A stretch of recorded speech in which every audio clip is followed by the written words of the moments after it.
মনে রাখবেন, যেই সরকার নামাজ প্রতিষ্ঠা করে না, যে সরকার ভালো কাজের আদেশ দেয় না, যে সরকার মানুষকে অন্যায় কাজ থেকে ফিরায় না, যাকাত আদায় করার অধিকার তার নাই।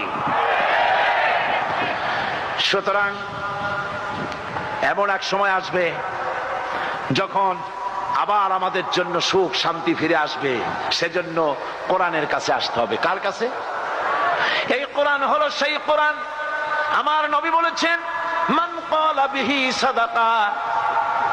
এই পল্টন ময়দানে উপস্থিত লক্ষ লক্ষ জনতার উদ্দেশ্যে রাসূলের হাদিস শোনাই, প্রাণ খুলে কান খুলে শুনুন।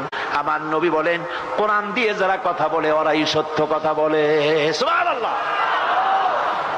আপনার নেতা বক্তৃতা করতে আসে, না আছে কোরআন, না আছে হাদিস, সব নিজেদের মন গড়া কথা, ঠিক কিনা?